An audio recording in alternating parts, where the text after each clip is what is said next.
That's right, from grape to glass, one of my favorite segments, of course. We're talking about wines, and Shawn Branson's back. He is our wine guru from, of course, the Provence Bistro at Niagara Golf and Country Club. Thanks for coming down again. Thank you for having me. I see some beautiful libations in front of us, but I'm going over the wine list and also checking out the schedule. You have got one of your great wine tastings coming up. We do, yeah. It's on Thursday. There's still a couple more spots left. The full menu is on our website, provencebistro.com. But we do wine nights, 5 courses, 5 wines, second Thursday of most months, which is quite good. Well, you know what? You can get that information by going to our website as well, breakfasttelevision.ca. Something that I find very confusing, because in my mind, maybe I'm wrong, that the rules keep changing. How to pair wine with food.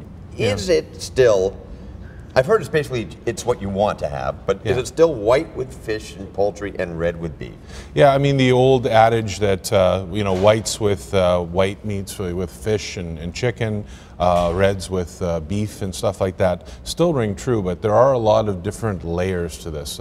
I teach a course, it's an hour and a half long, in how to pair food and wine, but the basic generalities is that the white wines work good with white meats. You're more looking at sort of adding a condiment to that white meat.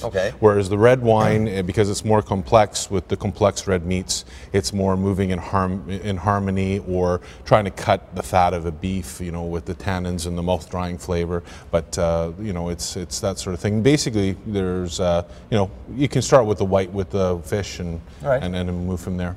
All right. Now, what should you keep in mind? I mean, like as far as picking the wine to go with. Well, I mean, first thing, stuff like duck and Pinot Noir is a classic pairing. But if you don't like duck or Pinot Noir, you know, it's not a good idea. You know, but in general, for the different wines, Chardonnays are nice and buttery and full-bodied. So if you had something like some sautéed shrimp or some salmon that has a nice buttery sort of complexion, it works well. If you're anything that you would squeeze lemon on, Sauvignon Blanc is great, because Sauvignon Blanc has that nice acidity to it. You're adding a sort of a condiment and that sort of thing. Things with apples, Riesling, lighter food items, you know, Pinot Noir, Merlot.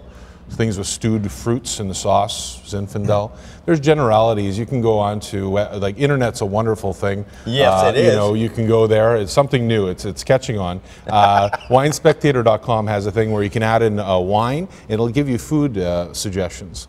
Also, if you go WineSpectator.com. WineSpectator.com. We'll make sure we have that link at breakfasttelevision.ca. Yeah. The other thing too is you can go to ProvenceBistro.com, email me, and I've got like a 3-page sort of guide where it has the wine, what kind of meat works with it, what kind of preparation, and what kind of nuts. And I'll send that out to everyone and include you on my newsletter and send it out, so if you'd like. Well, I got to ask you, if I was at a fancy restaurant and I made the mistake of ordering a red with a fish, was that a faux pas if I have a red wine with a fish? You just need the chef's help in trying to bring it into the red wine realm. In the second segment, I'll talk about preparation, sauces and things like that, and what can make it work. Yeah, because I don't want to, you know, cause a faux pas. No, not at all. No. Listen, don't go far, because you're coming right back after the break. We are going to have some examples of different types of fish and discuss how to pair it properly. We'll be back with more right after this.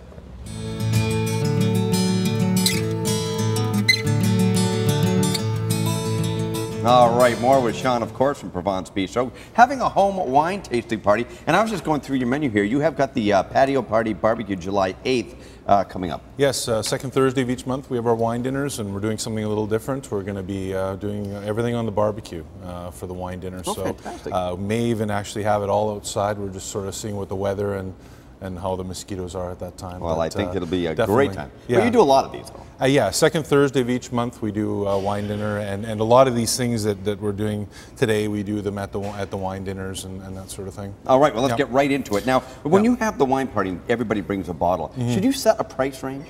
You can. I mean, you could say, I like the ones that you say at least $15 or at least, you know, $19. And then if you want to bring a $60 wine, great. I mean, you're tasting it blind, so I mean, you're really going to judge the juice that's in the glass rather than the Chateau Fond that's sitting there. I love Chateau Fond. It is, yeah. It's a very, especially in the right vintages. All right, well, let's dive right in. You bought a bunch of stuff. Yes, I bought a bunch of props. Normally at wine tastings and when we're honing our skills and being able to analyze what it is, we use one of these kind of kits. This is a sort of wine sense kit. kit that basically has little vials with essences of the different components in the wine. Okay. And these things can be pretty expensive, and you really don't want to go ahead and buy one of these for your little home tasting. No. So what you can do is you can make little creations. You can put in cups such as this. You can put in there some apple juice or some grapefruit juice, and then you go through and you smell it. Put tin foil over the top, and then put holes with a skewer or something like that. And then you can smell and then try to go, what's in there? Well, it's apple juice, and that way you can sort of break it down. So you're training your senses. Training your senses. Okay, yeah. Gotcha. The other thing you can do is take something like mushrooms, and add water to it, and then that way it hydrates it, and then you can smell, the different smells, or oranges, or strawberries, all these different things, and then that way you can just pass them around and try to work on your sense of smell. But the key is, and I keep going back to this, or you do rather, is get the conversation going and get other people's opinions. And it can really turn into quite an event. Yeah, and the key thing is just, as long as you're among friends, and usually you are, yes, you can say whatever you feel. And part of it is actually going out and saying, yeah, I smell strawberry, and going out on a limb, instead of waiting for everyone else to say, yeah, there's strawberry in this wine, and you go, oh, I had it. I mean, how many times has that happened? It happens quite often. So. Well, you know what? You're also a great party planner, because you had a great suggestion. Maybe out of 10 people, 6 bring wine, 4 bring food. Make sure you have some food there and cleanse the palate, I would say. Absolutely. It's nice to, after tasting some wine, to have some food to accompany it. Sure. Cheese and wine is usually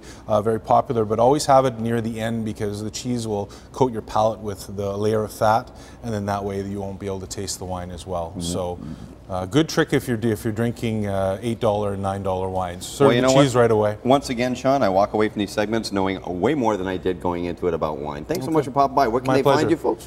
In Aqua Golf and Country Club, Provence Bistro. You can also find us on the web at provencebistro.com. Or breakfasttelevision.ca as well. Well, once again, cheers. Cheers. We'll be back with more right after this.